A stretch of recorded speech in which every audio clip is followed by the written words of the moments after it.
The bandwidth for this episode of F2FHQ is sponsored by the Firearms Radio Network, firearmsradio.tv. Welcome to the F2FHQ podcast. I'm your host, Carol Salva of the Firearms Radio Network. In this podcast, we're chronicling our journeys from fat to fit. We talk about pursuing a healthier lifestyle, not only in diet, but in all areas of life. Hello. This week, we have an amazing guest. I'm very excited to get into it right away. We have Dr. Rocky Patel. We're going to introduce him when we get into the actual interview, but he is a family physician and he specializes in diabetes and heart attack, cardiovascular disease, but he has a very low-carb approach, and he does a podcast with John Kiefer, and we've had John on the show before. So we'll get into that in just a second. I do want to let you know that we have all the links in the show notes today, and today's show is at fat2fhq.com/088. We are going to stick around for after the interview because we're going to talk about some feedback that we got and some great an iTunes review that we got and how to connect with us so that we can, between podcasts, be motivating each other and staying on that road to a healthier life. So without further ado, let's go talk to Dr. Rocky Patel.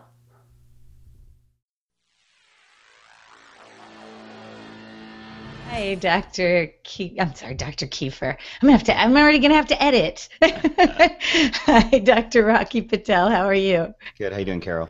Good. I'm great, and I really appreciate you joining us. Oh, thanks for having me.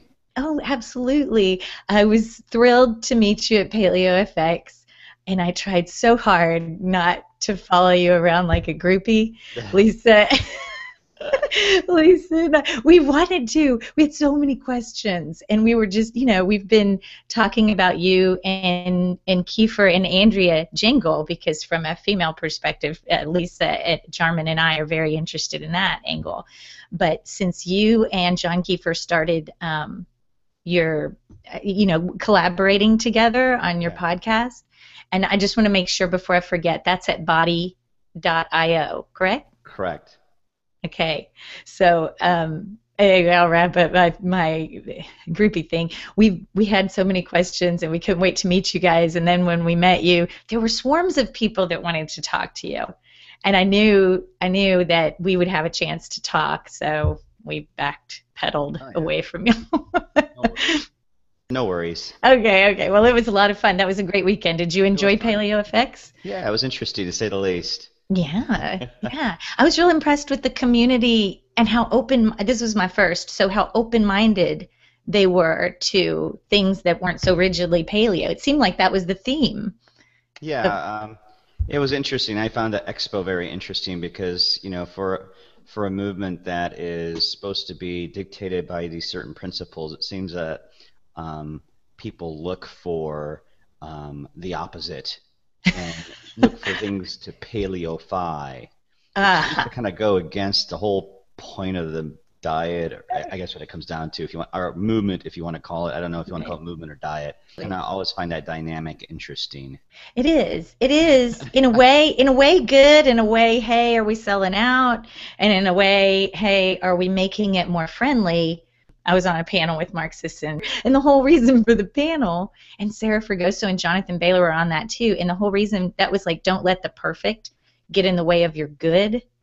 And I know the reason they asked me to be on that panel is because I'm so far from perfect, and we talk about that on this show a lot, is that we want the knowledge. I want to know what the primal blueprint looks like, and I want to know what the paleo true is, but and I think a lot of people are like, well, I can't do that, but I want to know so that I can fit as much of it in and keep getting closer. I think that people really get wound up and get really very anal about things and get wrapped up in that whole issue of, do I measure it down to the gram? Is that protein source pastured or non-pastured? Is that cookie gluten-free or not gluten-free? And I'm like, if it's a cookie and you want to eat it, eat it and eat it guilt-free and enjoy it and then move on. Right. I mean, exactly. That's why I could not wait to talk to you, because on the podcast, especially the earlier ones that you did with Kiefer that I heard, I just identified with you more because I mean we need the science, and if you have an intolerance or a severe allergy to gluten, that's different. Yes, you need to know, but you're like, what, calories probably matter, and it just seemed reasonable to me.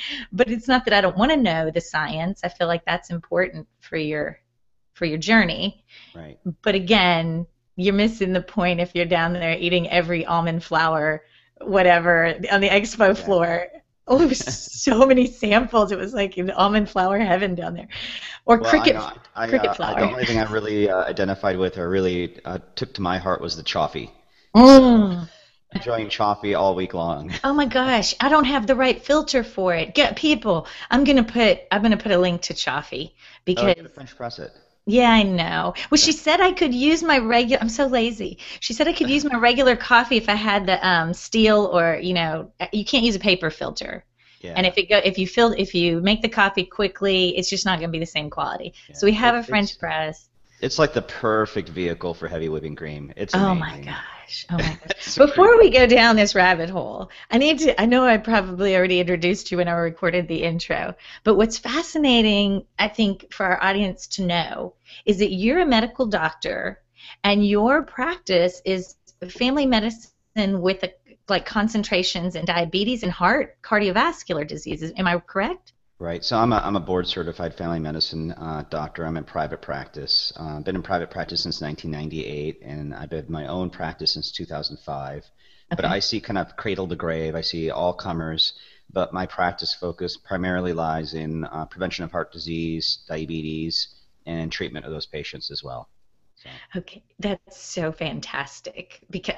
Just because it's fantastic, but it's fantastic for our listeners because you're having success with not just for weight loss and body composition. I know you see a lot of people, especially that goes hand in hand with diabetes, but for cardiovascular disease, for heart disease, working with people with the principles that Kiefer's been talking about for a while, the Carbnite, ketosis, maybe not carb backloading. I don't know. Tell us how that fits in with what you do.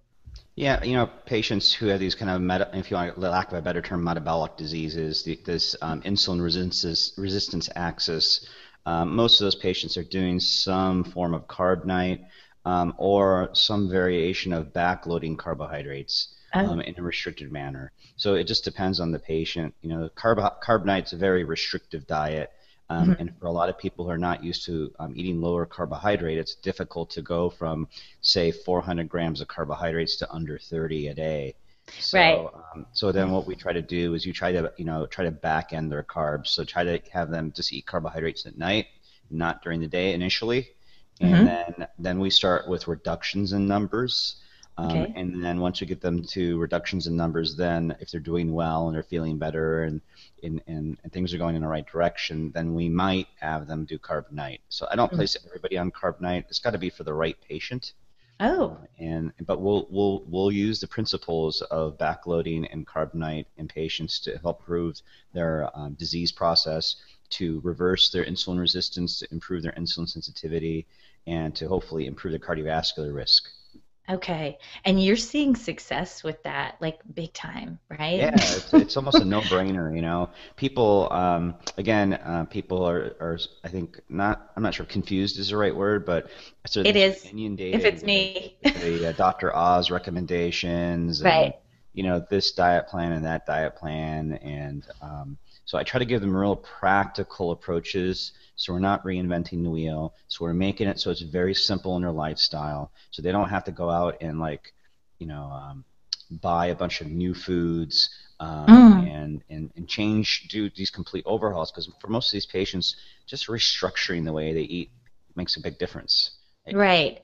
And they're coming to you. They've probably already been to a doctor, or maybe they aren't. Maybe they're coming to you thinking they're going to get some medication to help, and your angle is let's clean up your diet and see how far we can go with this, right?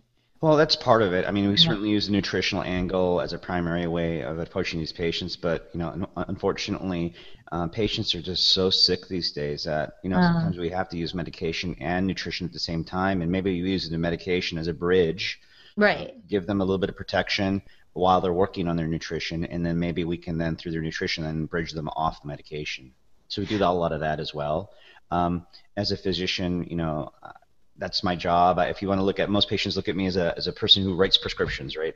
They come to me for a prescription. I look at myself as a master of trying to figure out if I'm going to use a drug, what drug will work the best in that particular situation with the least amount of adverse events or reactions or side effects with the best return on investment.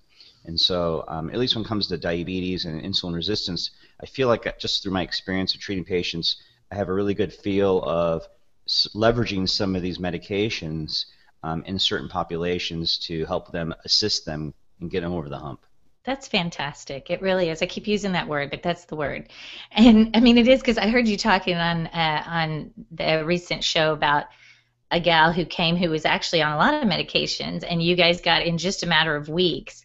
It's not like she went off her medication, but the doctor that referred her, y'all went down like 50% of several, and everything Yeah, improved for her. So, those are always the good stories. well, yeah, The reward that I get out of trying to help patients with decreasing medication burden, decreasing cost. Um, absolutely. so Well, that's kudos. Great job. Keep up the good work. We need more. We need more doctors because I don't think I don't have an ill view of doctors. I think it's important, like even in my profession, there's always new research, and I don't have time to read everything. I do have to go with guidelines and best practice and this kind of stuff. But then I'll go and read something new, and it'll change what I'm doing. With continue. I mean, right. it's just so if you're out there and other doctors like you. Hey, I did want to on that note. Did you get a chance, or do you know of Dr. Richard Maurer? He was on a few Um, panels. He wrote the yeah, blood. I saw him there. I don't know who he was. I didn't know who Yeah, he I was didn't know until he. that weekend. I've never met him, and I didn't get a chance to talk to him. And I actually wanted to kind of go to one of his presentations to see what he was Hmm. all about, what coming out. So, but I didn't get Yeah, to see any of his presentations. it was. I just went to one, and I wanted to mention it to you because it was fascinating. Because our angle on this show is just to be motivated, to keep people in the game, to figure out what works for them, to point them in the direction of podcasts like yours. And his whole thing really spoke to me because I have a lot of diabetes in my family, and I'm pre-diabetic supposedly. And um, his blood code book is about figuring out if you're highly sensitive, moderately sensitive, or not very sensitive. How you can take charge of that, but you don't really need his presentation. He's talking about you don't need to look at this as a bad thing. What if it's a gift? What if the fact that I can get up with high blood sugar in the morning and go to the gym and I don't need to carb load for that workout and I can kill it? What if that's not a bad thing? It's just our environment that's not good for my makeup, my sensitivity. I need to know how to work off the extra glucose that I have in the day. It was fascinating. I don't know if that is an It's an interest. interesting angle, I but the problem, the problem though is that one of the root causes of cardiovascular disease is not actually elevated cholesterol, it's Oh, elevated blood sugar. ah, So, if you've got elevated blood sugar, I'm not sure it's something that I would embrace per se to yeah. do from a psychological standpoint, but I'm still Mm, going to try to get that number down, especially with having events. right. And I think that's where the book comes in. It tells you first to figure out how sensitive you are, and then how to get yourself. Like he showed different foods and things that work better. The stuff we already know about why you wouldn't eat a lean piece of meat, why you would eat a fatty piece of meat if you're very sensitive, and things that happen so that you can start to get yourself without the effects, Yeah. the negative effects. But I don't know. It was interesting, and I'm probably butchering his message completely. So I'll put a link to his book and to him so that people can really go and find out what that's about. But it was interesting. To make it simplistic, as Kiefer Yeah, always says, it's the elephant in the room, it's the carbohydrate. It's not that it is. difficult, you know. It is. I mean, it seems to be. I mean, I know it's different for everybody, the amounts you can tolerate and what it does to you, but that's what it is. I mean, we have a lot of people that write into our show who are, like you said, confused they're curious about what is this ketosis and why are carbs bad and all of that. So if I know you deal a lot with, in your practice, people who are coming to you because they have an issue.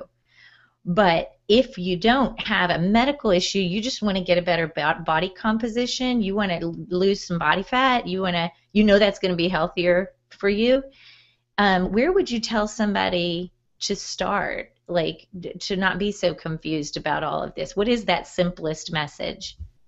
Yeah, actually, you know, I think for me, a lot of the patients that come to me that necessarily don't have issues have underlying issues that are going undiagnosed. So that's the first thing to kind of realize, is that all you may feel okay, you know, you could have the innards are going, you know, to kaput, you know. Oh my gosh.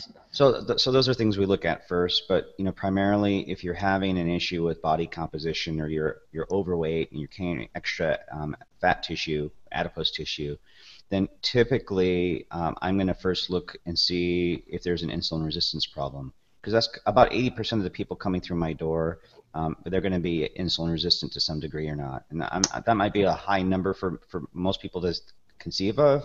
We're really aggressive about screening patients, and so if I find some degree of insulin resistance, then typically I will talk first about carbohydrate intake, and I'll actually ask them about their diet. So usually my first question that I always ask patients is, what do they eat for breakfast? So that's kind of my lead-in, just to get an idea what's going on in their daily routine.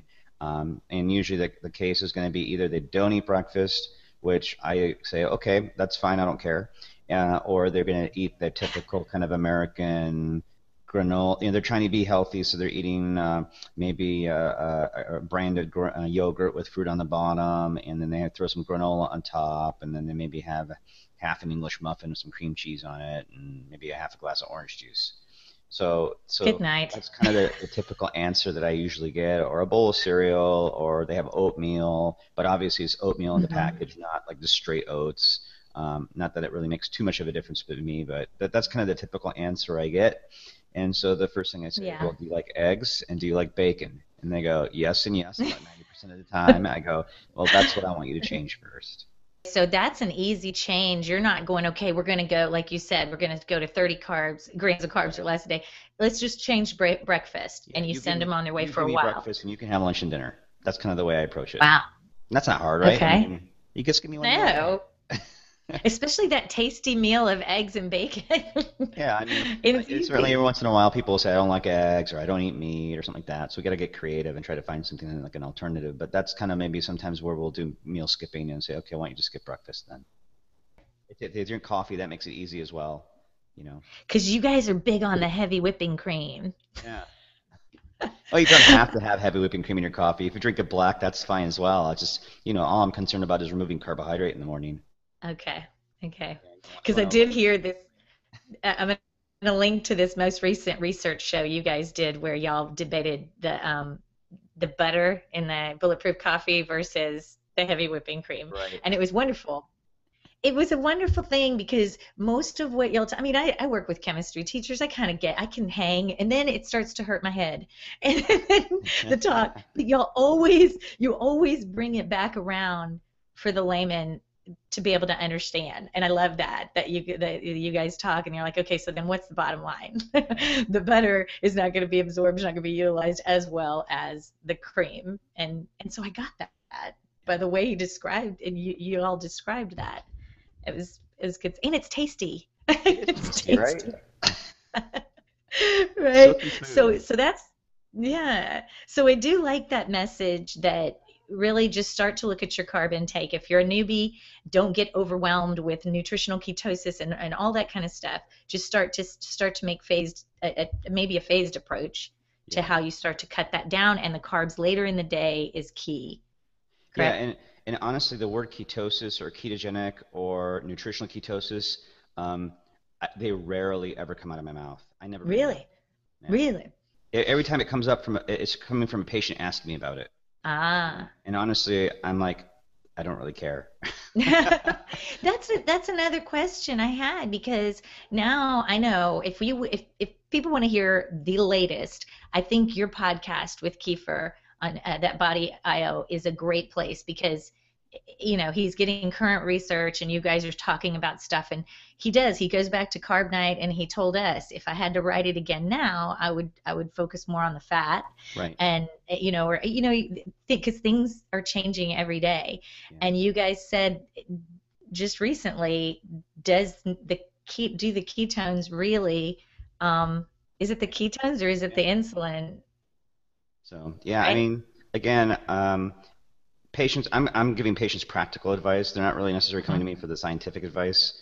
So, but they're always often, just because of the podcasting and kind of what as I kind of get more integrated into social media, people finding me because of what I do, and so Right. they really kind of try to drill down these issues, and I'm like, it doesn't really matter. Let's just focus on your results. Right. I mean, Right. obviously, if you're like a biohacker and you want to really figure this stuff out, I mean, that's fine, but people want results. That's what it comes down to, usually, bottom line, for most people.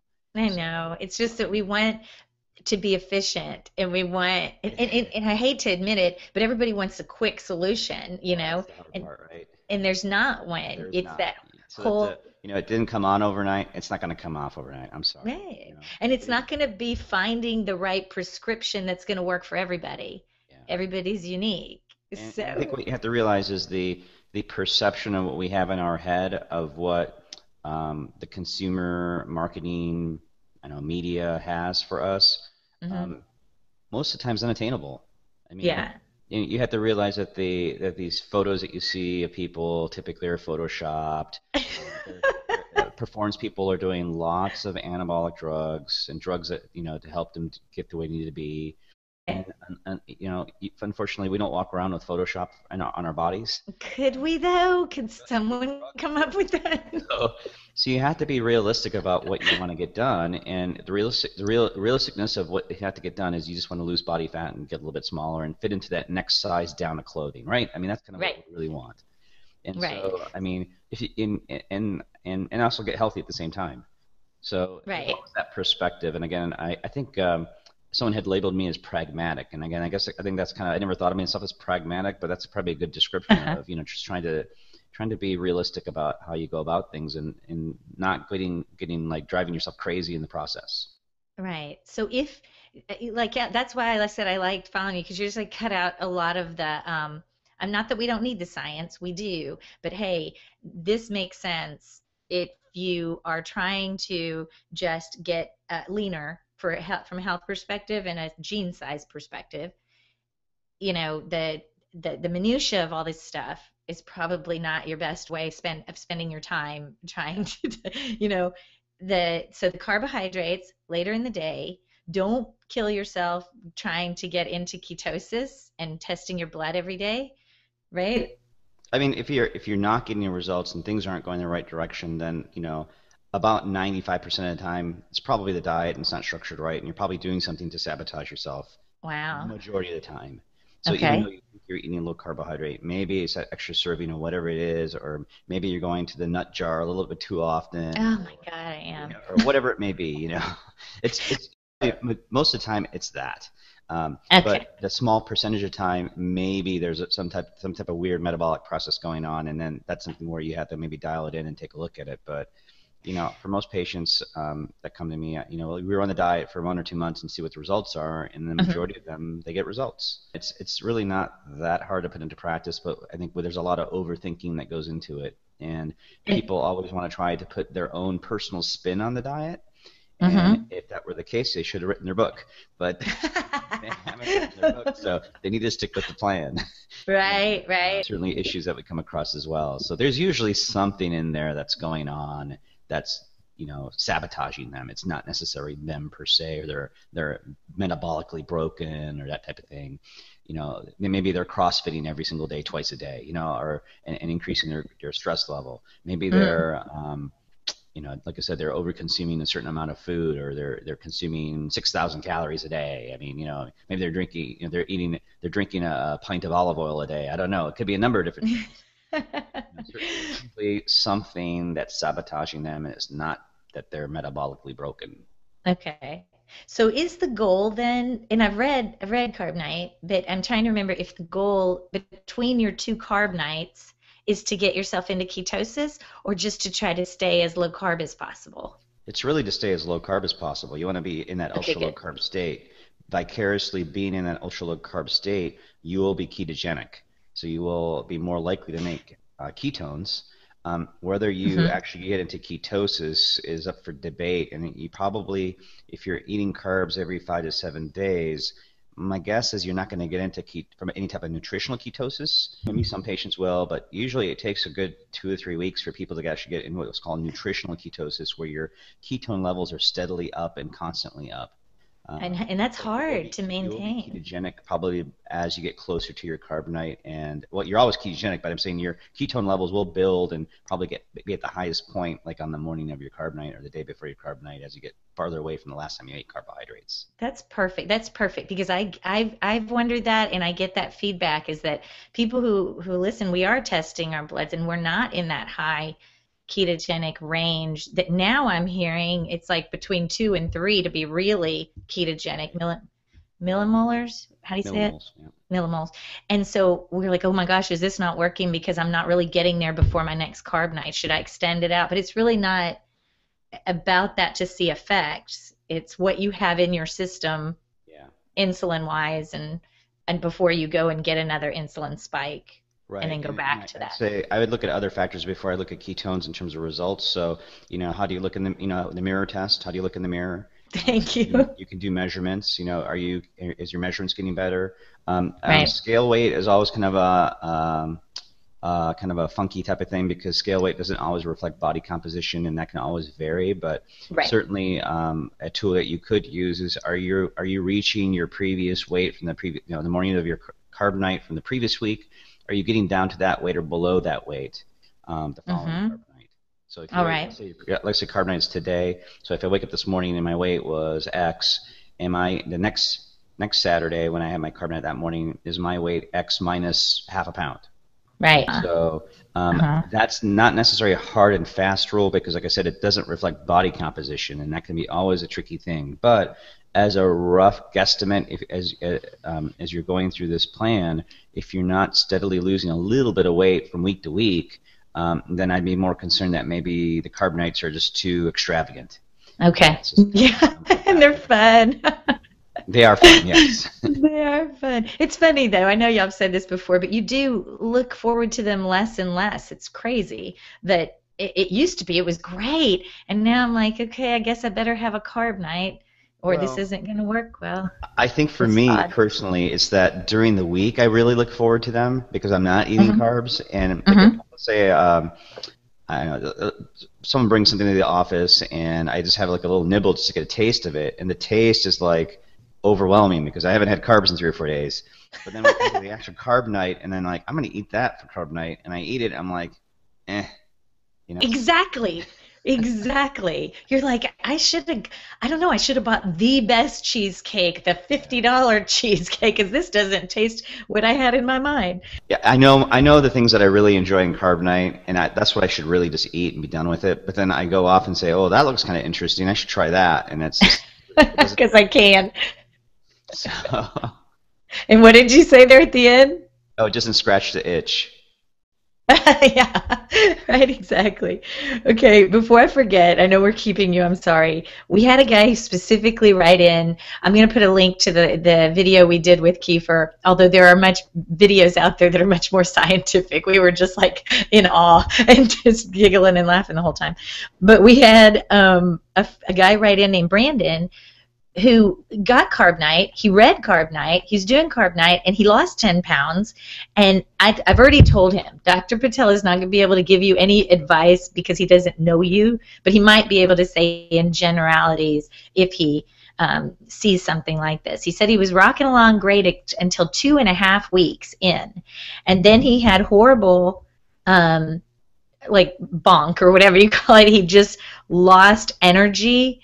Everything went way down. He says he just couldn't continue it. He had to start eating more carbs, but it was more from an energy level. And what have you heard of anything like that? It would really depend on the perspective of what activity he's doing and what type of stuff he's doing. So that's a possible issue if he's really just trying to kill it in the gym or doing lots of CrossFit or some high glycolytic activity where he might need some more carbohydrates because he's glycogen depleted and sometimes you just need that for those high glycolytic demanding activities. MMA, jiu-jitsu, mixed martial arts, stuff like that. If you play like soccer, like I do, sometimes you actually will need some carbohydrate, especially depending on where in the week that you're at. But in general, my first inclination would be he's not eating enough fat and he's eating too much protein. That's Okay. my initial thought process is that, one of the mistakes I see patients do is when they do Carbonite is they're still kind of fat fearing a little bit. And so they try to really bump the protein up and really pick low-fat sources and kind of keep fat on the lower side of things. So probably what I would do is potentially up the fat and potentially up the caloric intake as well and get him a little bit more calories. So he says he's about 220 pounds, 200 grams of protein a day, 120 grams of fat. That's a lot less fat right there. So I'd probably get him up to 150 grams of fat and maybe go down to 175, 150 grams of protein. Okay. So I cut his protein off his fat. Yeah, he said his strength dropped off. His strength dropped off like crazy and he became lethargic. That's something you see with not enough fat. Yeah, I mean, sometimes you may see this perceived strength decrease, but you don't need to do so. So it might be a combination of if he's doing a lot of volume in the gym, that could be part of the issue as well. So he might have to attenuate or change up his routine in terms of what he's doing in the gym, making them shorter, and potentially, like I said, probably up the fat and decrease the protein and see if he reacts better to that. Right, and again, we know kind of one-time shot initially without knowing any more.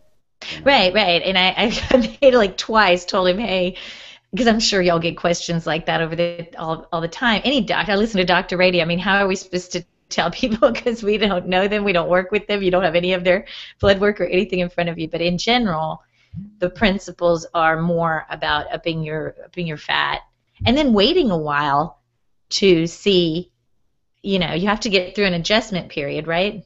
Right. Yeah. So before I would go up on his calories, I would adjust his macronutrient and up his fat, lower his protein, see how he feels, and see what the results are. And I might even actually take him out of the gym for a week and say, I don't want you working out for a week. Wow. So we'll do that sometimes as well. Just take that factor out of it, and then. Okay. So I had a patient come to me, overweight, in the upper 200 or 250, 240, something like that. But as a male patient, and he was CrossFitting 5 times a week, and was just he was burning the candle at both ends and trying to lose weight, and he was just getting bigger and bigger and bigger. So I started him on Carbonite, and I actually had him stop CrossFitting for 2 weeks straight. And it was very difficult for him because he really enjoyed the activity. Yeah, you get addicted to it. 2 weeks, okay, let's try to fix some things because, he just had horrible metabolic risk. And he dropped like 15 pounds in the first 2 weeks on Carbonite, and he felt so much better. And then I gave it, so then after the first 2 weeks, I said, okay, I'm going to let you CrossFit now, but I only want you CrossFitting twice a week, and you can CrossFit the day after your Carbonite and and 2 days after your Carbonite. And then I don't want you CrossFitting anymore the rest of the week. And he's like, oh, thank you so much. I just love doing it so much. And I'm like, that's fine. But then I just had him walk otherwise. I go, I want you walking about, an hour a day if you can. That's the only thing I had him do. And he continued to lose weight. He's dropped about 35 pounds now. That's CrossFitting 4 times a week. So. I know. Gosh, you think more is better, and more is not always. Yeah, I always sometimes kind of think of it as addition by subtraction. Wow. But we don't give ourselves permission to slow down. More better, right? Right. Now, you brought it up, and I remember I cornered you in the stairwell at Paleo FX, and I was like, hey, I want to talk to you about calories, but shh, so we don't get thrown out of here. Because, when I went to the Bulletproof Coffee, and I love those gals, and it was so tasty, but when I asked how many calories was in the sample, I thought that they were going to just throw me out of the place. But I need to know, and maybe I don't need to know, but for my psyche and what's working for me lately, keeping my calories in a deficit is working again.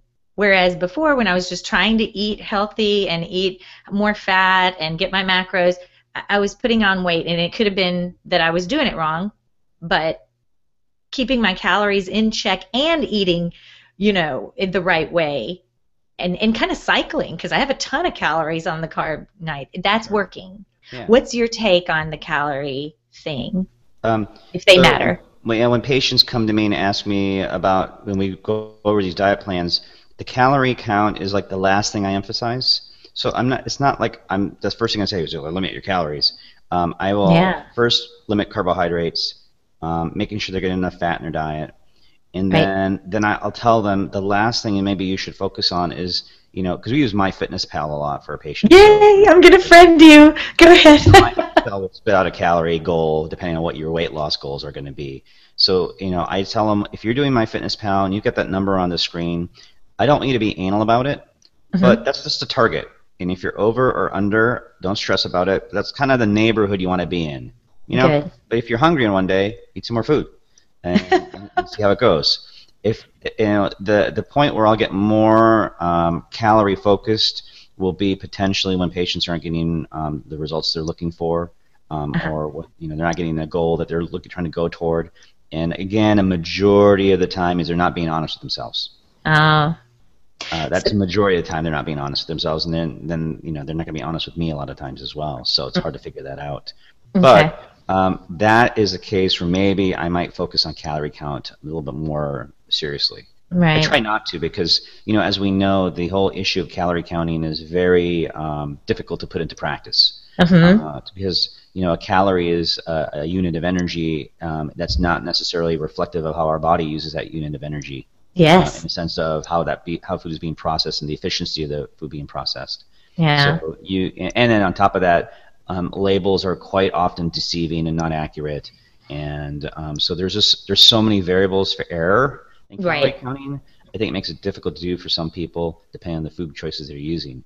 So that's kind of my approach. And if I get to a point where we're not getting results, then I'm going to look at the caloric intake and say, okay, maybe we need to cut back a little bit. We need to control the variation, and like I said, it might not work for all people, but example for you, you're a perfect example. That seemed to be the trick. That seemed to be it. It's not bad that you're counting calories. I know this is kind of I think among the paleo sphere and the blogosphere, there are certain people that are really just poo-pooing calorie counting, and I'm like, well, I think it can serve a purpose. It's not that we should ignore it, but I think sometimes we kind of lose sight of that. Right. We want to make it. We want to make it so that calories don't matter, but in the long run, they do. I'm sorry. I'm sorry too. For this gal they do, and that's what Lisa said too. For this gal they do. Now I know, because I know people that they don't seem to matter for, and so there's that confuses people, and they might not. They can take in a lot, and the more fat they take in, their body reacts to certain things, and they know how it's going to work, and that's great. Right. And unfortunately, I'm not that gifted. Right. I wasn't born with that. Or what they're doing, I totally believe, like Jonathan Baylor in the calorie myth, that if you get yourself efficient and you're eating really clean, like you said, the unit of energy, it depends what that calorie is coming from. It may not matter as much when your body's in that state. You can have a lot one day and a little the next day, and you're more efficient about how you handle that. And then the scary thing about the calorie counting is the people that think that that's all it is you can buy boxes of crap that are low fat, low calorie, and just stay under this number, and you're good. And that's terribly not what we're trying to promote, obviously. That's the whole point, though. You get these anecdotal stories of people that do that, though. They go on the Twinkie diet, or they go on the potato diet, or they go on the McDonald's diet, and they lose weight. So the question becomes, is it that they were so unhealthy and consuming so many calories before they made the change, that anything they would have done would have improved them? Right. So, check with those people 6 months later and see where they... how it worked out for them, because okay, and it's just not healthy. Okay, well, we're gonna wrap it, but I don't want to, because I have so many more questions for you. But we will follow you. It will continue to follow you. Literally, we're gonna go to conferences and follow you around. No, we'll put your links and things. Tell us where people can find you. I know I've mentioned the podcast, but where else should people look for more? Twitter or what? Yeah, so I'm on Twitter. My Twitter handle is DRRCPATEL, so Dr. R.C. Patel, Okay. all one word. Mm-hmm. And then my practice website is www.arizonasunfamilymedicine.com. Great. Great. And then, of course, at Body.io, Correct. are you guys putting out a podcast once a week, or what is your schedule like? We're trying to go once a week at this point in time, so I'm actually I'm heading over to Keepers actually right after this to do one this morning. Well, tell him hello. And we Hello. were thrilled to see him smile. Somebody even commented, how did y'all get Kiefer to smile? He's so serious. But he was nothing but nice when we met, and we really thought we were going to be such a beat down to him. And we met him at that night, that meet and greet, and he just sat there and talked to us. And he's like, of course I remember y'all. I talked to you for an hour. And he was just really, really nice guy. We really appreciate you and him and Andrea, who's going to be on the show soon, AJ Jingle. Cool. Because it's great information. It's more information for us, whether you're a layman just starting out or trying to tweak for accuracy in what you're doing. We really appreciate you guys. I was pleasantly surprised. It was nice going to PaleoFX and meeting everybody that I've never met before that has through their icon pictures, and everyone was really kind of as nice as they are like on social media. It's nice to at least see that there weren't too many jerks, or any jerks that I've met at least. I know. I didn't run into any jerks either, and that was amazing to me because we came in as a Firearms Radio Network representative, and this community, I was not sure how they were going to handle that, because within Paleo is very, let's get earthy and ancestral and peace, love. There's a whole lot of firearms are not exactly, being, seen all over the place. But I was so impressed with how open everybody was. There's these crossovers of a lot of our guys hunt their own well-sourced animal proteins, and a lot of our guys are, the ex-military who are doing like CrossFit or high intensity. There's lots of crossover, and the question becomes, does Paleo folks really want to help everybody get healthy, or only the people that you agree with their, view on gun ownership? And it was amazing that, no, they really want everybody to get healthy. They loved the fact that let's put everything else aside and just talk about how to get people healthy. So welcoming and opening, and like you said, no jerks at all that I found. So, it was great meeting you as well. Thank you. Thank you. It was really wonderful meeting you too, and I'm sorry we pulled you out of that session for a second to say hi and get a picture. No worries. All right. So good. Okay, well, we'll be in touch. We want to thank you again for your work and for coming on the show. No problem. Thanks for having me. Okay, well, we'll be talking to you real soon. Have a great Have a good one. weekend. You too. Bye-bye. Bye. It was an amazing interview. I think we got a lot of good information. I'm going to go ahead and wrap up. We definitely want you to join us, if you can, in Nashville on June 7th. If you are interested in doing a Tough Mudder. We are the Gun Runners, and we have many people joining every day that have never done a Tough Mudder before. We have about a dozen people coming from all over the country, and more people showing up. So email me at carol@2FHQ.com so that you can join us. Now, you can connect with us in MyFitnessPal. You can connect with us at our Fitbitter site, and we're having a competition right now. Those links are in the show notes, and again today, that is at fat2fithq.com/088. I do also leave us an iTunes review if you can. That's one of the great ways you can help the show. You can like our Facebook page, and you can come and leave us a review in iTunes. It's extremely helpful. I want to thank Tinder CD. He gave us 5 stars and says, "Keep it up. Carol is so real. She makes you feel like you're not alone." Thank you, Tinder CD, which I have a feeling that's Chris Tinder from our MyFitnessPal community, I think. And if it is, I know it is. Thank you so much, Chris. You're not alone. We are all trying to figure this out. We all might be doing something a little bit different, but the point is we continue to try to do it and find enjoyable ways to lead a healthier lifestyle. Now, if you don't know how to leave an iTunes review, we have some in the show notes, some advice on how to do that. And also you can comment on any of our blog posts and follow us on Google+. You can follow me on Twitter. I'm at Carol Salva1 is my Twitter handle. I want to thank Dr. Rocky Patel again for taking time out of his Saturday morning. It's actually Easter weekend. I'm going to date this podcast, but it is Easter weekend, and he took a Saturday morning out to record with me, and I really appreciate that. I'm with my family in Galveston, Texas, and if you don't know Galveston, Texas, it's just wonderful. So we're on vacation. I want to thank my kids for helping me and being quiet in this podcast. Thank you, guys. If you're watching us on YouTube, you can see these little guys pop out of nowhere. Say hi. Hello.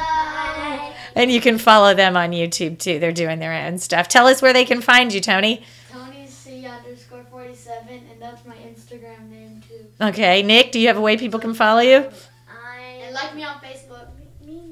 I am Nick is Awesome on YouTube. Nick is Awesome on YouTube. We'll have those links in the show notes. Angelica, you haven't started your social media yet. And you're both on Facebook. You could go see their pages. And Tony Salva and Nick Salva. And Nick Salva. Okay. Okay. Say bye, guys. And thanks again. Thank you, community. Please join us in making your life a little bit healthier every day. Bye. We hope you enjoyed that video. You can find us at F2FHQ.com. And also come over and find us on Facebook. Like our page. There's lots of good stuff going on over there. So thanks again for watching and have a great day.